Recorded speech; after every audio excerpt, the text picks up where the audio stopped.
Hello friends, कैसे हैं आप लोग। चलिए हम अगली क्लास लेकर के आगे बढ़ेंगे। ये हमारा एशियन हिस्ट्री चल रही है, ठीक है। तो आज हम देखेंगे महाजनपद काल।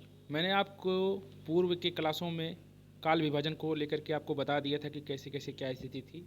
फिलहाल मैं आपको फिर से बता दे रहा हूँ। देखिए 2500 से 1500 BC तक आपका जो है ये हड़प्पा सभ्यता चला था। उसके बाद 1500 से 1000 एक सेकंड मिलेगी 1500 से 1000 BC तक आपका चला था ऋग्वैदिक काल। फिर 1000 से 600 BC तक आपका चला था उत्तर वैदिक काल, जिसमें कर्मकांड वगैरह आ गए थे, बुराइयां आ गई थी। अब आज से हम देखेंगे 6ठी शताब्दी ईसा पूर्व, जिसे हम महाजनपद काल के नाम से जानते हैं। तो 600 BC से आगे के समय को देखा जाएगा, ठीक है। तो चलिए शुरू करते हैं। देखिए महाजनपद काल, इसको हम ऐतिहासिक काल भी कहते हैं, क्योंकि इसका प्रॉपर रूप से जो होता है आपका, इसका जो है हमें साक्ष्य मिलता है, ठीक है। इसी को हम ऐतिहासिक काल से कहते हैं। मैंने आपको काल डिवाइजेशन में यह बताया था कि जो खुदाई से मिलता है उसे प्रागैतिहासिक काल कहते हैं, जिसका लिखित साक्ष्य हो पर पढ़ा नहीं गया उसे आदि ऐतिहासिक काल कहते हैं। और ऐतिहासिक काल उसको कहते हैं जिसमें लिखित साक्ष्य हो, लिपि भी लिखी गई हो, खुदाई के साक्ष्य भी हो और उसको पढ़ा भी जग गया हो। तो आज से ऐतिहासिक काल हमारा यहाँ से स्टार्ट हो रहा है, ठीक है। 6ठी शताब्दी ईसा पूर्व का काल, इसे हम बुद्ध काल, द्वितीय नगरी काल भी कहते हैं। पहली नगरी काल कौन सी है? तो हड़प्पा संस्कृति की है। और दूसरी नगरी काल कौन सी है? तो ये आपकी 6ठी शताब्दी ईसा पूर्व की काल है। अब बीच का जो वैदिक काल था ये आर्यों के समय का काल था, ये ग्रामीण सभ्यताओं का काल था। चूंकि मैंने आपको बात परवर्ती हड़प्पाई सभ्यताओं का फिर वहाँ से विकास हो गया था ना, इसी कारण जो है ग्राम में नगर कन्वर्ट हो गए थे, ठीक है।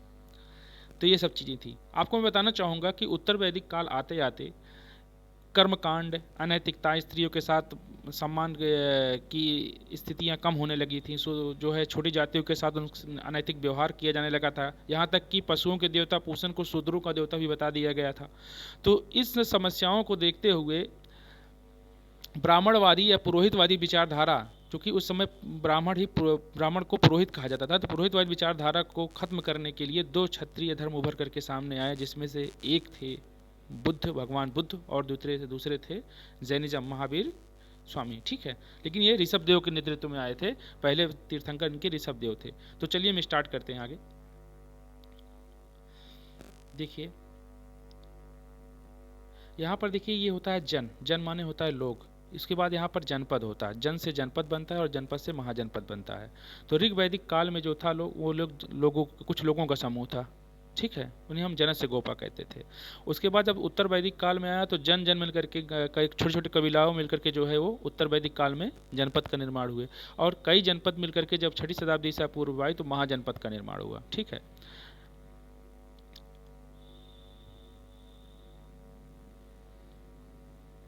ऋग वैदिक काल में जन लोग मुख्य कार्य इनका था पशुपालन, लोहे का ज्ञान इनको नहीं था, समता मूलक समाज था और धार्मिक जटिलता नहीं थी। यहाँ पर महिलाओं की अच्छी स्थिति थी, सिंधु घाटी सभ्यता से लेकर के उससे अच्छी थी। सिंधु घाटी सभ्यता में जितनी महिलाओं की स्थिति थी उससे अच्छी थी यहाँ पर। हालांकि वहाँ पर भी दास प्रथा का साक्ष्य तो हल्का फुल्का सा मिलता है, लेकिन वहाँ पर जातिगत स्थिति नहीं थी। न वहाँ पर जातिगत स्थिति थी, न यहाँ पर जातिगत स्थिति थी। दास यहाँ भी हुआ करते थे, कृषिगत कार्यों में हुआ करते थे, ठीक है। उसके बाद यहाँ पर देखिए उत्तर वैदिक काल में जो जनपद बना, लोगों के समूह को मिलकर के जन से जनपदों का निर्माण हुआ। तो यहाँ का मुख्य कार्य हो गया कृषि, चूँकि आपको पता होगा कि लोहे की उत्पत्ति हो गई थी उत्तर प्रदेश के अतिरंजी खेड़ा से। उसके बाद लोहे का प्रयोग भी शुरू हो गया था यहाँ पर। और यहाँ से जब लोहे का प्रयोग हुआ तो फिर कृषि के लिए लोग युद्ध भी करने, पहले गायों के लिए युद्ध करते थे, अब कृषि के लिए, खेती के लिए युद्ध करने लगे, ठीक है। और अच्छे अच्छे हथियार भी इनके पास आ गए थे, ठीक है। ये बेसिकली उत्तर वैदिक काल और ऋग वैदिक काल में आर्य का जो डिवाइजेशन होता है वो लगभग मिडिल का होता है, क्योंकि यहाँ के आर्य जो थे वो कांसे का प्रयोग करते थे, ठीक है, नुकीले पदार्थों को बनाने के लिए। और यहाँ के आर्य जो थे लोहे का प्रयोग करते थे, ठीक है। विषमता प्रारंभ होने लगी और धार्मिक कर्मकांड यहाँ पर बढ़ गए, क्योंकि अब जब आप अस्थायी जीवन जीने लगते हैं तो फिर आप सारी चीज़ों से आपको जब निजात होने लगता है तो आप फिर समस्याएं पैदा करना स्टार्ट कर देते हैं। मानव की फितरत है, ठीक है। फिर आके देखिए 6ठी शताब्दी ईसा पूर्व में इसमें कृषि अधिशेष के रूप में रखा जाने लगा। मतलब पहले यहाँ तक कृषि अधिशेष नहीं था, ठीक है। अन्नागार, कृषि अधिशेष कहाँ पर पहले था? पहले कृषि अधिशेष था आपका सिंधु घाटी सभ्यता में। अन्नागार भी विशाल अन्नागार था ना मोहनजोदड़ो में। और हड़प्पा मोहनजोदड़ो में विशाल स्नानागार भी था, विशाल अन्नागार भी था।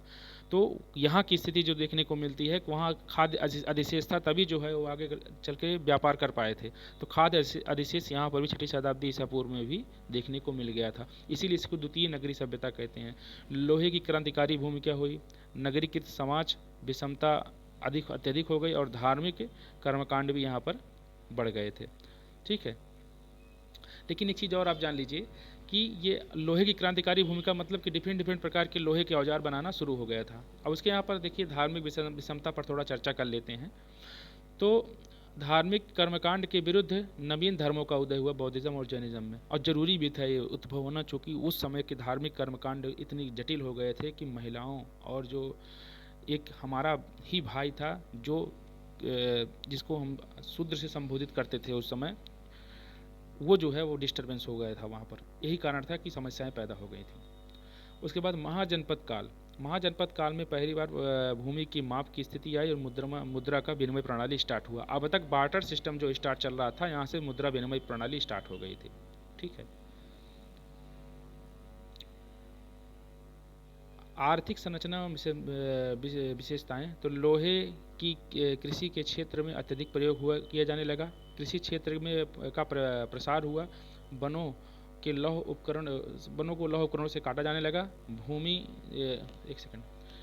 की जोताई लोहे के हलों से की जाने लगी। पहले जो लकड़ी के हलों से किया जाता था या कांसे के हलों से किया जाता था, लोहे के हलों से किया जाने लगा और गहरी जुताई संभव हो पाया और भूमि की उर्वरता भी बढ़ी थी। ठीक है, उसके बाद सम्मिलित परिणाम क्या हुआ? उत्पादन में अत्यधिक वृद्धि हुई, व्यापक अधिशेष हुआ। उसके बाद गैर कृषि कर्म को बढ़ावा मिल गया, उद्योग शिल्प का विकास हुआ। ठीक है, मतलब गैर कृषि कर्म का मतलब होता है कृषि से को छोड़ करके लोग आगे बढ़ने लगे, जो कि अब उनको खाने के पास पर्याप्त व्यवस्था थी तो बार बार ज़्यादा खेती क्यों करेंगे, फिर और कपास वगैरह खेती स्टार्ट कर दिया उन्होंने। सूती वस्त्र उद्योग का किए जाने लगा। उसके बाद देखिए श्रम का विभाजन एवं विशेषीकरण भी स्टार्ट हो गया था। काम को आधार पर उनका काम बांट दिया गया था। कुछ व्यापारी हो गए, कुछ जो है और बनिया वर्ग, व्यापारी वर्ग, फिर कुम्हार, तो अनेक प्रकार के जो है श्रम का विभाजन हुआ। व्यापार वाणिज्य का अत्यधिक विकास हुआ। यातायात एवं परिवहन के साधनों का विकास हुआ। मुद्रा अर्थव्यवस्था का प्रारंभ भी यहीं से हुआ था। तो पूछा जाए क्वेश्चन में मुद्रा अर्थव्यवस्था कहाँ से प्रारंभ हुई, तो यहीं से हुई थी। यहाँ पर देखिए थोड़ा इन्होंने एलिब्रेट किया है। मुद्रा अर्थव्यवस्था का प्रारंभ शिल्प संगठन और श्रेणियों का विकास हुआ था, लेकिन द्वितीय नगरीकरण में छठी शताब्दी ईसा पूर्व में ही मुद्रा प्रचलन हुआ, चूँकि वहाँ पर भी बार्टर सिस्टम चल रहा था। कहाँ पर? आपके सिंधु घाटी सभ्यता में मुद्राएं सिर्फ सील बंद करने के लिए जाती थी। फिर लोहे की भूमिका से कौन जुड़ा नहीं है, तो कृषि क्षेत्र का विस्तार, भूमि उर्वरता में वृद्धि हुई और नगरीकरण का विकास। तो इसमें लिखा है क्वेश्चन में कि लोहे की भूमिका से कौन जुड़ा नहीं है, मतलब लोहे से कौन नहीं जुड़ा है, तो भाई तीसरा वाला नहीं जुड़ा है भाई, बाकी और तो।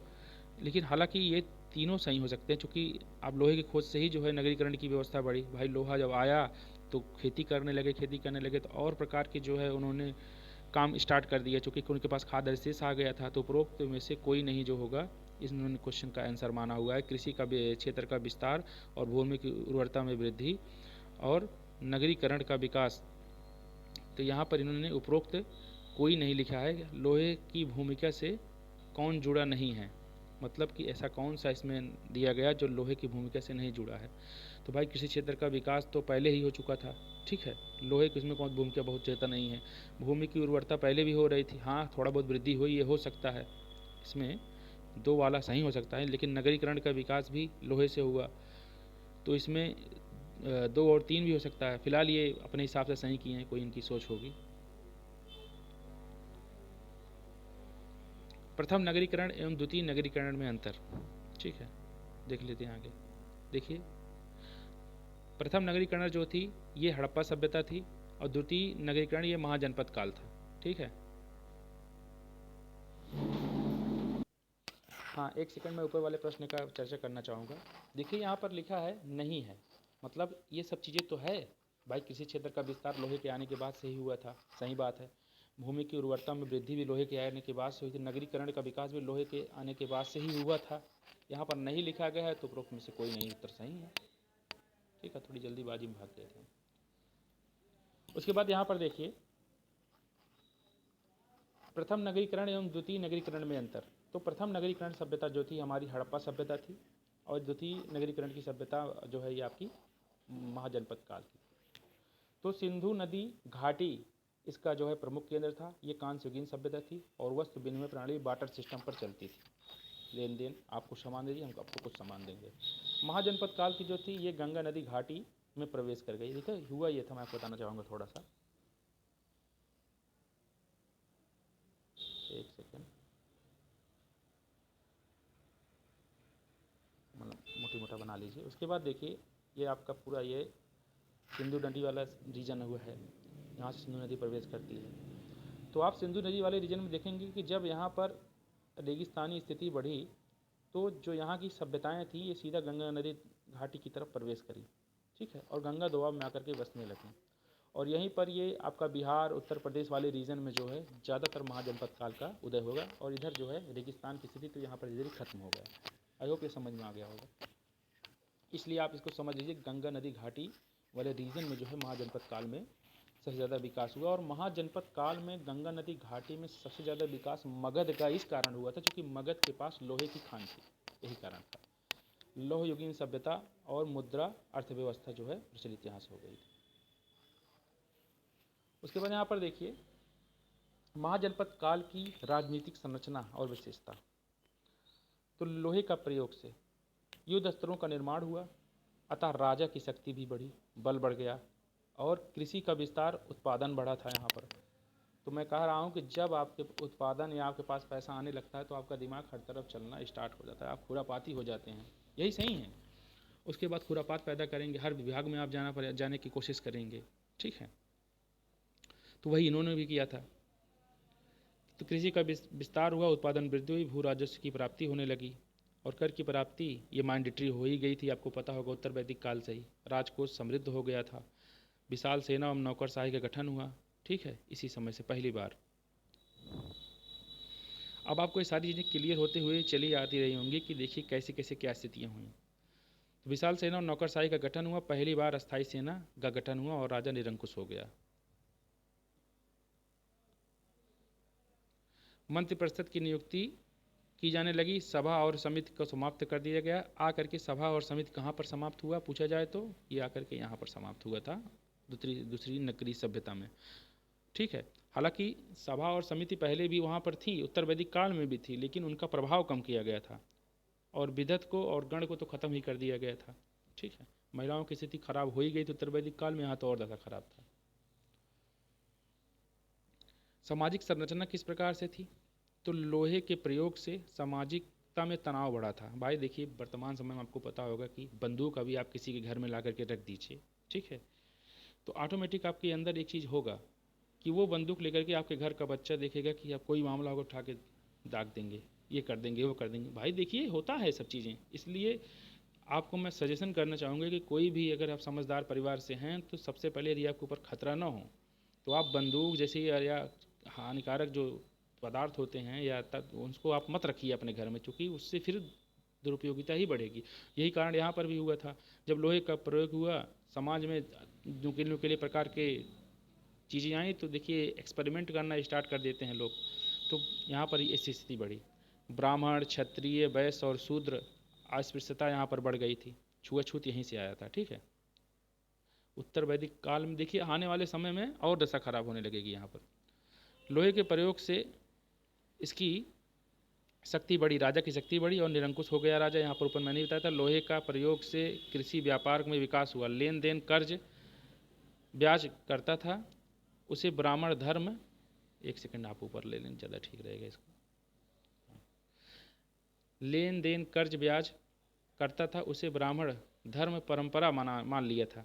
मतलब मैं आपको बता रहा हूँ कि ब्राह्मण ने उस समय बहुत ज़्यादा गलत काम किया था, यही कारण था कि सम्मानित कार्य वो नहीं मानते थे। ठीक है, और वर्षों में संघर्ष की स्थिति हुई, मतलब वर्णों में संघर्ष की स्थिति हुई। इन्होंने पता नहीं कैसे लिखा है, वर्णों में संघर्ष की स्थिति हुई, मतलब जातियाँ जो हुई थी, 3-4 प्रकार की जातियाँ, ब्राह्मण, क्षत्रिय, वैश्य, शूद्र। उसमें जो ब्राह्मण समुदाय के लोग थे वो जो है लेन देन को और सब चीज़ों को जो है वो सम्मानित कार्य नहीं मानते थे, इस कारण उसको छोड़ दिया। और उसके लिए जो है इन्होंने एक इनको यहाँ पर जो ब्राह्मण धर्म या परंपरा सम्मानित कार्य नहीं माना गया, मतलब जो लेन देन कर रहे थे, अब ब्राह्मण धीरे धीरे अपने को एलिट क्लास मानना स्टार्ट कर दिए थे, ठीक है।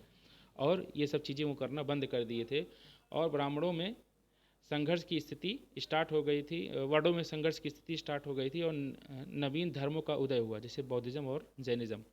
मैंने आपको ऊपर ही बता दिया था, देखिए इन्होंने थोड़ा एलेबरेट कम किया है, इस कारण जो है पढ़ने में भी दिक्कतें आ रही हैं। मैं आपको बताना चाहता हूँ कि तत्कालीन समय में ब्राह्मण धर्म जब धीरे धीरे पुरोहितवाद आगे बढ़ा, तो मैंने आपको पहले ही क्लासों में बता दिया था कि जब कोई धर्म धीरे धीरे आगे बढ़ती है तो उसमें भी विसंगतियाँ आती हैं, क्योंकि ह्यूमन जो होते हैं उनकी नेचर ही यही है कि उनके अंदर विसंगतियाँ उत्पन्न होती हैं, ठीक है। तो वो जो है अपने ही बनाए नियम को वो दुरुपयोग करना स्टार्ट कर दिए। वर्तमान समय में आप उस समय की कानून व्यवस्था को देखिए, जो हमारा कॉन्स्टिट्यूशन बना था, और वर्तमान के कॉन्स्टिट्यूशन में देखिए, निरंतर समय समय पर परिवर्तनशील कॉन्स्टिट्यूशन चल रहा है। नहीं बदलेगा तो दिक्कतें उत्पन्न ही होंगी ही। पहले जो है फंडामेंटल राइट में संपत्ति का अधिकार था, लेकिन बाद में उसको भाग 12 में 300A में जोड़ दिया गया था। तो समय और परिस्थितियों के अनुसार जो है नियम और परिस्थितियाँ बदलती रहती हैं, ठीक है। यही कारण था कि बौद्धिज्म और जैनिज्म का आना जरूरी था, और उनके आने के बाद जो है वर्ण व्यवस्था पर जो उन्होंने जो लगाया था उस पर उन्होंने चोट किया था। मतलब जैनिज्म और बौद्धिज्म के अनुयायियों ने कहा कि जो भी परेशान कुचले दबे कुचले लोग हैं, आइए हमारे पास, हम आपको सम्मान देंगे, ठीक है। उसके बाद देखिए बौद्ध धर्म का उदय सर्वप्रथम कारण था, बौद्ध बुद्ध का जन्म हुआ, ब्राह्मण क्षत्रिय संघर्ष हुआ, और वैश्यों की कृषि से संपन्नता हुई और आर्थिक स्थिति बढ़ी, और लोहे का प्रयोग हुआ। अब आपको एक चीज़ पता होगा कि वैश्य जो स्टार्ट हुआ है, आप जब जब नगरीय स्थितियाँ, जहाँ जहाँ नगर होंगी वहाँ पर वैश्य वर्ग हावी होंगे, कहीं पर भी आप उठा करके देख लीजिए, ठीक है। जहाँ पर नगरीय कंडीशन और जहाँ पर ग्रामीण कंडीशन होगा वहाँ पर सामंतवादी व्यवस्था स्टार्ट होगी, वहाँ ब्राह्मण और क्षत्रिय हावी हो जाएंगे। तो ब्राह्मण क्षत्रिय या आर्य ग्रामीण व ग्रामांचल के द्योतक हैं। अगर कहीं भी चीज़ें जो ग्रामीण स्थिति में जा रही हैं तो आप जान लीजिए कि वहाँ पर जो होगा वो ग्रामीण सेक्टर होगा, और वहाँ पर जो मालिक होंगे वो ब्राह्मण क्षत्रिय ही होंगे, ठीक है। इससे एक कॉन्सेप्ट निकल के सामने आ रहा है। आप चाहे आर्य सभ्यता को देखिए, वहाँ पर भी ब्राह्मण क्षत्रिय हावी थे। तो जैसे आप नगरीय क्षेत्र में प्रवेश करेंगे, वहाँ देखिए आप वर्तमान में अपने उत्तर प्रदेश की स्थिति देख लीजिए, जहाँ पर जितने नगर निगम हैं, नगर पंचायत हैं और नगर पालिका परिषद है, वहाँ पर जो वैश्य धर्म के लोग हैं वो अपना जो है परचम लहरा रहे हैं, ठीक है, क्योंकि वो काम अच्छा करते हैं। महाजनपद काल की प्रमुख विशेषताएं। पहली बार बुद्ध काल में भूमि की माप शुरू हुई, और भूमि माप के लिए निर्वर्तन इकाई, इसको आप याद कर लीजिए, इंपॉर्टेंट है, निर्वर्तन इकाई थी, और भू राजस्व की राशि 1/6 निर्धारित की गई। देखिए अब यहाँ से 1/6 निर्धारित हो जाएगी भू राजस्व की इकाई, ठीक है। जो पहले उसमें वहाँ पर जो है 1/12 हुआ करती थी, अब यहाँ 1/6 हो गई है, ठीक है। 1/6 निर्धारित की गई थी, 1/12 थी, कितना था एक सेकंड देख के बताते हैं आपको, क्योंकि क्लियर होना जरूरी है ना।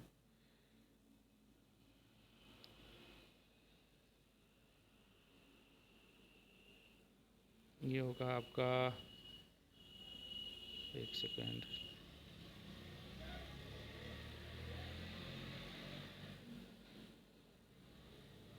एक सेकंड रुक जाइए, देख के बताते हैं।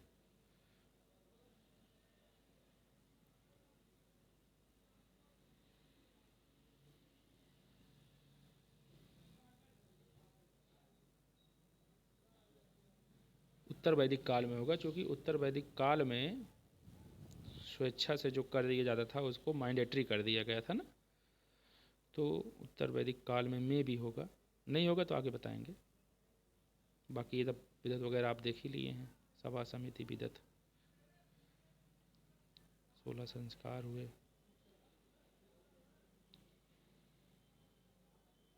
चलिए, नहीं मिल रहा है कोई बात नहीं है,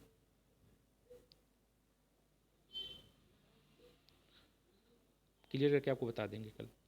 बाकी आप जानते रहिए कि अब चाहे मौर्य युग हो चाहे जो भी हो, सभी में 1/6 आपका ये क्या नाम आपका उसका, जितने भी प्रकार के जो टैक्स होंगे उसमें 1/6 ही लिया जाएगा, चाहे गुप्तों का समय हो, चाहे मौर्यों का समय हो, चाहे आपका मराठों का समय हो, सब में। लेकिन एक चीज़ है, उनका एक है अभिलेख है, उस अभिलेख के अनुसार जो है वो 1/4 की भूमि को उन्होंने बता दिया था। ठीक है, चलिए उस पर भी चर्चा होगी।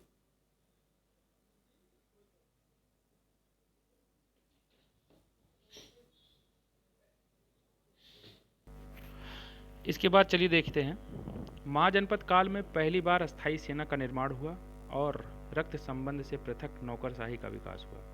पहले होता था कि जो आपके रिश्तेदार होंगे उन्हीं को रखा जाएगा, लेकिन अब रक्त संबंध को हटा करके नौकरशाही को आगे बढ़ाया गया, तो नौकरशाही का स्टार्टिंग भी यहीं से हुआ था। पहली बार राजकीय मोहर का विकास हुआ और धान रोपाई पद्धति आरंभ हुई। ठीक है, धान का रोपण किस प्रकार, जरई जो लगाया जाता है, यहीं से स्टार्ट हुआ था। इस काल में पहली विदेशी आक्रमण सर्वप्रथम ईरानियों का, तत्पश्चात यूनानियों का हुआ था। ठीक है, सबसे पहले जो है ईरानी इस विदेशी आक्रमण यहाँ पर किए थे, उसके बाद यूनानियों ने किया था 6ठी शताब्दी ईसा पूर्व में। महाजनपद काल में, इस काल में पहली बार दासों को आर्थिक गतिविधियों में लगाया गया था। पहले घरेलू कार्यों में लगाया जाता था, लेकिन यहाँ पर आर्थिक गतिविधियों में लगाया गया। लोहे का प्रयोग ने नवीन धर्मों के उदय को प्रोत्साहित किया। महाजनपद काल में पहली बार मुद्रा प्रणाली अस्तित्व में आई तथा चांदी से निर्मित होती थी। इन्हें आहत सिक्के कहा जाता था। मतलब सबसे पहला आहत सिक्का जो आया था वो इन्हीं के समय में आया था, जो है 6वीं शताब्दी ईसा पूर्व में। और इन मुद्राओं को क्या कहा जाता था, आहट सिक्के कहा जाता था। पहले वस्तु विनिमय प्रणाली था। इस काल में श्रेणियों का अत्यधिक विकास हुआ और ये श्रेणियाँ शिल्पियों के संगठन के रूप में भी थी, शिल्पियों के संगठन के रूप में भी थी, जहां शिल्पी अपने उत्पादों और उनके माध्यम से बेचते थे। श्रेणियों को मुद्रा जारी करने तथा कानून बनाने का अधिकार था। मतलब एक श्रेणी प्रकार का एक वो हुआ करता था, मतलब विभाग था, और वो मुद्रा जारी करता था। ठीक है, शिल्पी द्वारा, शिल्पी जो होते हैं, जो आपके ये टेक्सटाइल ग्रुप वाले होते हैं, यही लोग बनाए हुए थे और यहीं से जो है स्टार्टिंग हुई थी। ठीक है, साथ ही अपने सदस्य के पारिवारिक मामलों में न्यायिक निर्णय की भूमिका भी निभाती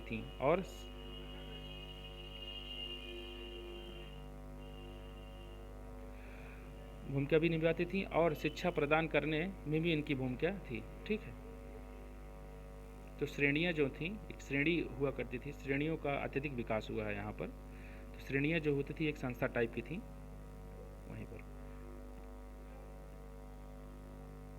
इस काल में 16 महाजनपदों की जानकारी बौद्ध ग्रंथ के अंगुत्तर निकाय एवं जैन ग्रंथ के भगवती सूत्र से मिलती है।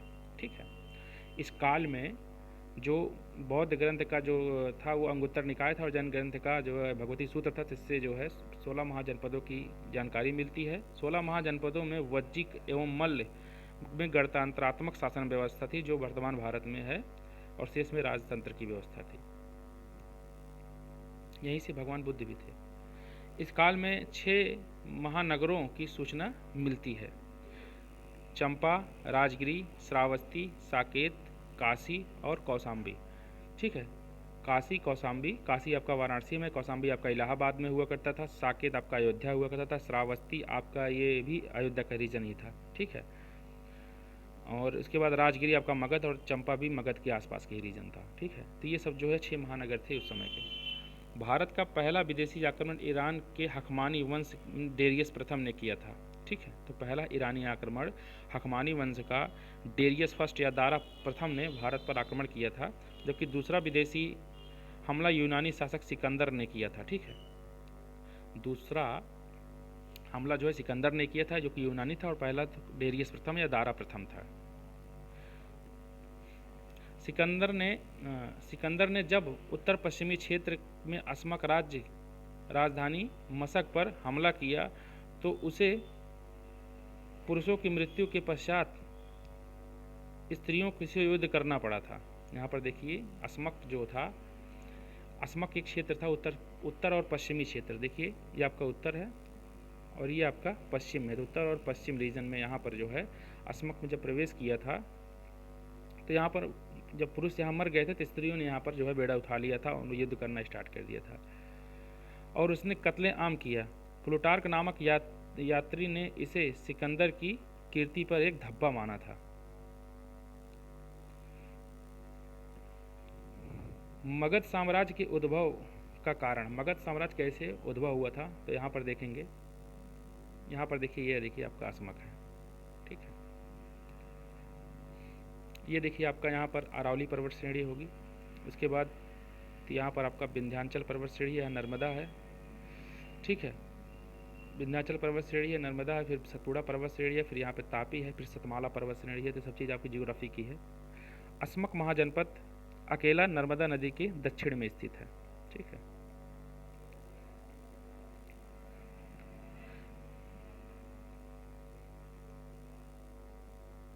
तो मैंने ऊपर ही आपको बताया था कि मगध क्यों विकसित हुआ था। यहाँ पर देखिए बता रहे हैं कि मगध ही क्यों इतना डेवलप किया। अनुकूल भौगोलिक स्थितियाँ, भूमि उपजाऊ थी, कृषि अधिशेष यहाँ पर होता था, खनिज संसाधन में लौह धातु मैंने ऊपर बताया था आपको, वन संपदा में हाथी प्राप्ति और सेना शक्ति हुई वृद्धि, निर्माण के लिए सामग्री थी, नदियाँ मौजूद थीं, जल परिवहन भी था और प्राकृतिक सुरक्षा भी थी, ठीक है। उसके बाद यहाँ पर देखिए पहाड़ियाँ, एक सेकंड, पहाड़ियाँ प्राकृतिक सुरक्षा देती थी और धान उत्पादन क्षेत्र था, जनसंख्या वृद्धि हुई, श्रम की उपलब्धता हुई, सेना भी हुआ, कृषि भी हुआ और शिल्प भी का विकास हुआ। तो यही कारण था कि मगध आगे डेवलप किया।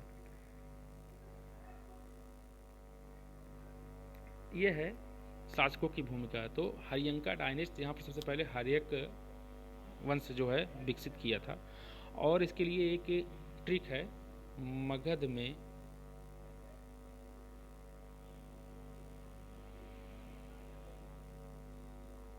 हसीन मासूका, ठीक है। ये यहाँ से हो गया आपका हर्यक वंश। उसके बाद यहाँ पर हो जाएगा आपका यहाँ पर शिशुनाग वंश, ना से हो जाएगा आपका नंद वंश, माँ से हो जाएगा आपका मौर्य वंश, सात से हो जाएगा शुंग वंश और का से हो जाएगा आपका कण्व वंश या कुषाण वंश, ठीक है। तो चलिए आगे देखेंगे हम इसको। अब यहाँ थोड़ा देखिए शासकों की स्थिति। तो शासकों की भूमिका में बिंबिसार और अजातशत्रु ये हर्यक वंश के थे, शिशुनाग ये शिशुनाग वंश का था, नंद वंश महाजनपद में घनानंद थे, महापदम नंद और घनानंद दो लोग थे और मौर्य शासक में चंद्रगुप्त मौर्य और मौर्य वंश की स्थापना न की थी। तो चलिए हम शुरू से यहाँ पर देखने का प्रयास करेंगे। उसके बाद यहाँ पर देखिए बौद्ध धर्म। बौद्ध धर्म में इनके बारे में ऊपर कुछ पढ़ने लायक नहीं है, जहाँ कुछ जरूरी होगी बताया जाएगा। बौद्ध धर्म में ये प्रथम गुरु इनके थे बौद्ध धर्म भगवान बुद्ध के अलार कलाम। बौद्ध धर्म के को ग्रहण करने वाले प्रथम महिला महाप्रजापति गौतमी थी, इनकी माता थी। महाभिनिष्क्रमण गृह त्याग था 29 वर्ष की आयु में गृह त्याग इन्होंने कर दिया था। निर्वाण को ज्ञान का प्राप्त बोला जाता है, बोधि गया बिहार में है। धर्म चक्र परिवर्तन प्रथम उपदेश सारनाथ में इन्होंने दिया था। महापरिनिर्वाण मृत्यु इनकी कुशीनगर में हुई थी और कुशीनगर के मल्ल ने इनका जो है अंतिम संस्कार भी किया था, ठीक।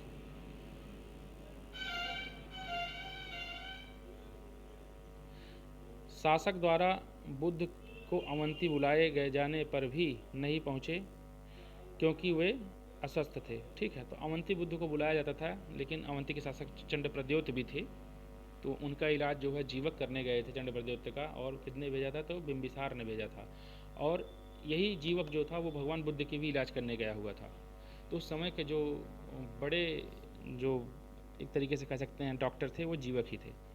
और ये कहाँ पर रहते थे, मगध में ही रहते थे, बिंबिसार के यहाँ। बौद्ध धर्म की विशेषताएं 4 आर्य सत्य हैं। दुख का कारण, दुख का निवारण और दुख के निरोधात्मक गमनी प्रतिपिता, दुख को दूर करने के उपाय हैं। देखिए संसार जो है ये दुख का मूल है। संसार जो है दुख है, संसार में दुख है। और दुख नंबर पहला हो गया, संसार में दुख है। नंबर दूसरा हो गया, दुख का कारण कुछ है तभी आपको दुख है, चाहे लालच हो, चाहे ईर्ष्या हो, चाहे जो कुछ भी हो। लेकिन इस दुख का निवारण भी है और दुख के निवारण के लिए कुछ निरोधात्मक प्रक्रियाएं भी हैं। और ये निवारण तभी होगा जब आप अष्टांगिक मार्ग को प्राप्त करेंगे, ठीक है। तो 4 आर्य सत्य हैं। दुख है संसार में, दुख का कुछ कारण भी होगा, दुख का निवारण भी होगा, लेकिन दुख के निवारण के लिए आपको इन 8 मार्गों का पालन करना पड़ेगा, ठीक है।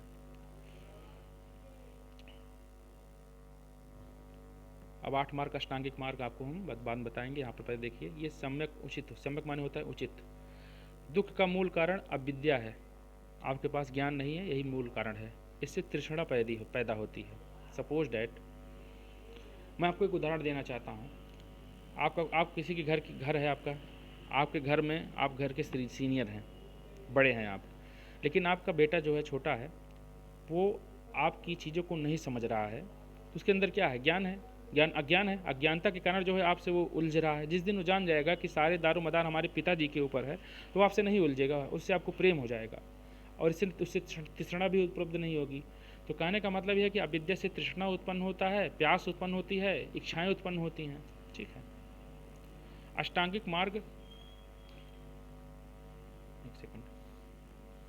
अष्टांगिक मार्ग में प्रज्ञा माने होता है ज्ञान, शील, आचरण का मतलब नैतिकता, सर्वाधिक बल, समाधि और एकाग्रता में 8 मार्ग हैं। तो इसमें मेन जो है वो ज्ञान है, जिसे प्रज्ञा कहते हैं, शील है, आचरण है और समाधि एकाग्रता में। इन 4-5 चीज़ों में ज़्यादा बल दिया गया है, बाकी तो छोटे मोटे चीज़ें हैं, अभी हम चर्चा करेंगे, उसको लेके आएंगे। प्रतीत्य समुत्पाद, इसके होने से ऐसा होता है कारण कार्य परंपरा, 4 आर्य सत्य में यह दिखाई पड़ता है। ठीक है। कहने का मतलब यह है कि 4 आर्य सत्य हैं, इसमें एक प्रतीत समुत्पाद भी है, इसको आप जानिए। उसके बाद ईश्वरवादी है, कोई ईश्वर नहीं है, इनका कहने का मतलब यह है कि कोई ईश्वर ही नहीं है। अनात्मवादी, आत्मा भी नहीं है, ना तो ईश्वर है न मनुष्य के अंदर आत्मा है। पुनर्जन्म को मान्यता देते हैं, ये चेतना और गुणों का पुनर्जन्म मानते हैं, क्योंकि ये बुद्ध को बता रहे थे कि जब बुद्ध इंस्पायर किए थे तो बुद्ध किसी एक व्यक्ति के अंदर घुस गए थे आत्मा के रूप में। ठीक है। तो ये पुनर्जन्म को मानते हैं। सृष्टि नश्वर है और क्षणिक है, सृष्टि का अंत हो सकता है। ठीक। हालांकि ये आज भी ये विभाग इसका भी विभाजन हो गया, चूँकि कर्मकांड यहाँ पर भी बढ़ गए हैं। वेदों की सत्ता को स्वीकार नहीं करते हैं और इस दृष्टि से यह नास्तिक दर्शन है। मध्यम मार्ग में विश्वास करते हैं, निर्वाण ज्ञान की प्राप्ति इसी जीवन में प्राप्त की जा सकती है। दीपक का बुझ जाना तृष्णा का अंत हो जाता है। ठीक है। 11वां, बुद्ध धर्म के त्रिरत्न बुद्ध धर्म और संघ होते हैं, सर्वाधिक महत्वपूर्ण है सिद्धांत।